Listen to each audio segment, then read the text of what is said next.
Hello everyone, मैं हूं शिवाली और आप देख रहे हैं नॉलेज प्लस यूट्यूब चैनल। तो आज हम आपके लिए लेके आए हैं 12th क्लास में इंग्लिश पोएट्री के अंतर्गत लेसन 6, जिसका नाम है लव वेल जॉनसन्स मर्सी और जिसको रिटन किया है जॉन कीट्स ने। तो इस पोएम को हम पूरा हिंदी में एक्सप्लेन करेंगे ताकि आपको इजीली समझ में आए। तो ये कविता जो है वो प्रेम की लघु कहानी का वर्णन है और कवि इसमें एक दुखी सरदार की निराशा का रोचक शैली में वर्णन करता है। सरदार दुखी मन लिए जंगल में अकेला भ्रमण कर रहा है। वहां वह एक स्त्री के मोहक रूप तथा सौंदर्य पर मुग्ध हो जाता है। अंत में सरदार को निराशा की पीड़ा सहन करनी पड़ती है। इसमें एक प्रकार से आत्मकथा का तत्व निहित है। स्वयं कभी ही वह सरदार है और वह सुंदरी जॉन कीट्स की प्रेयसी फैनी ब्राउन है, जिससे कवि को प्रेम हो गया था, किंतु वह प्रेम प्रसंग असफल रहा और कवि को निराशा का सामना करना पड़ा। तो स्टार्ट करते हैं poem. Oh, what can ail thee, night at arms, alone and palely loitering? The sea has withered from the lake and no words sing. कवि शस्त्रों से सुसज्जित एक योद्धा से पूछता है, ये हथियारों से लैस वीर, तुम्हारी क्या पीड़ा है?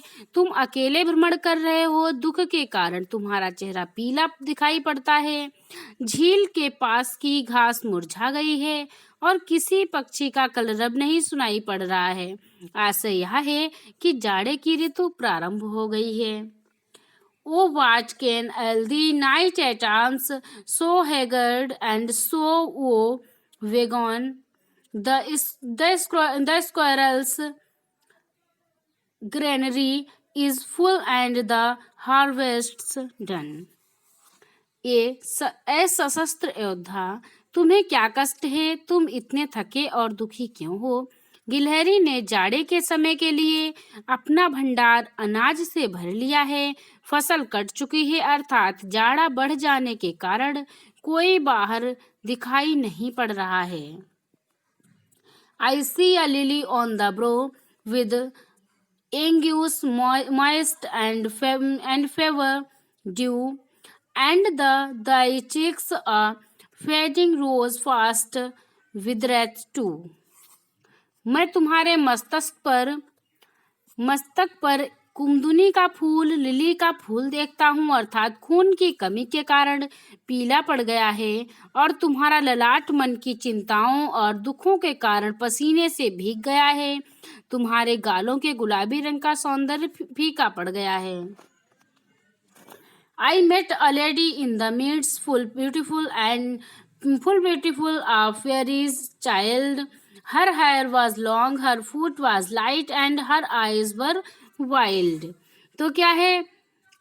हथियार बंद योद्धा जो होता है वो उत्तर देता है, चारागाह में एक स्त्री से मेरी भेंट हुई। वह बहुत सुंदर थी और परी की बेटी जैसी लगती थी। उसके केस लंबे थे और उसके पैर हल्के थे। उसकी आंखों से अद्भुत प्रेम झलकता था। I made a garland for her head and bracelets too and fragrant zone. She looked at me as she did love and made sweet moan. मैंने उसके सिर के लिए एक पुष्पहार तैयार किया, एक फूल की माला तैयार की, और मैंने उसके हाथों के लिए फूलों के कंगन बनाए और सुगंधित पुष्पों से और खुशबूदार फूलों से उसकी करधनी तैयार की। उसने मुझे ऐसी दृष्टि से देखा जैसे वह भी मुझे प्यार करती हो, और मुझे देखकर उसने मीठी आह भरी। I set her on my pacing steed and nothing else saw all day long. For sidelong would she wend and sing a fairy's song. मैंने उसे अपने तेज दौड़ने वाले घोड़े पर बैठा लिया, फिर उसके साथ मैंने दिन भर यात्रा की और उसके अलावा कुछ नहीं देखा। इसका कारण यह था कि वह घोड़े पर बैठी हुई एक ओर झुक जाती थी और परियों का मधुर गीत गाती थी। She found me roots of relish sweet and honey wild and manna dew and sour in language strange. She said, I love thee true. उसने मेरे लिए वन के स्वादिष्ट और मीठे फल, शुद्ध शहद तथा ओस से भीगा अलौकिक अथवा दिव्य भोजन की व्यवस्था की और खाने के लिए दिया। फिर उसने एक अजीब और मूक भाषा में मुझसे कहा, मैं तुमसे प्रेम करती हूँ।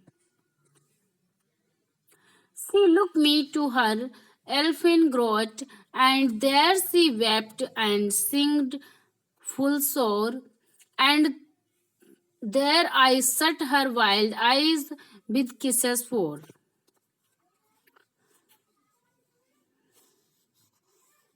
वह मुझे अपनी रहस्यमयी गुफा में ले गई और वहां वह आहें भरते हुए बार बार रोई। मैंने उसके मस्तिष्क नशीली आंखों का बार बार चुम्बन लेकर उन्हें बंद कर दिया, अर्थात मैंने भी उसके प्रति अपना प्रेम प्रकट किया। I saw pale kings and princes too, pale warriors, death pale but they all, they cried, Lovell Damson's mercy hath thee thrall. स्वप्न में मैंने पीले पड़ गए राजाओं, राजकुमारों और योद्धाओं, वीर पुरुषों को भी देखा। वे सभी मृत्यु के समान पीले पड़ गए कांतिहीन व्यक्तियों के समान थे। उन्होंने चिल्लाकर कहा, एक निष्ठुर हृदय वाली निर्दयी नारी ने तुम्हें अपने प्रेम के बंधन में बांध लिया है। I saw their starved lips in the gloom with horrid warning gaped wide, and I awoke and found me here on the cold hillside. मैंने गुफा के अंधकार में उनके सूखे हुए होठों को देखा। वे पूरी तरह से खुले हुए थे और उसे भयंकर चेतावनी दे रहे थे। जब मैं जागा तो मैंने अपने आप को एक ठंडी पहाड़ी के किनारे पाया। And this is why I sojourn here alone and palely loitering, though the sage has withered from the lake and no birds sing. इसी कारण मैं यहाँ गुफा में ठहरा हुआ हूँ।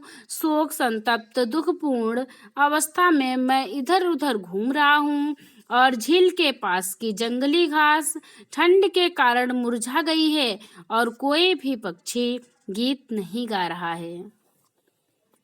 तो यही थी पोएम की स्टोरी। आई होप आपको समझ में आई होगी और आपको वीडियो अच्छी लगी होगी। सो प्लीज़ अगर आपको वीडियो अच्छा लगा हो तो वीडियो को लाइक करें, अगर आपको वीडियो हेल्पफुल लगा हो तो वीडियो को शेयर करें और फाइनली हमारे यूट्यूब चैनल को सब्सक्राइब करें ताकि आने वाली नेक्स्ट वीडियो आपको टाइम पर मिल जाए। Thanks for listening my voice.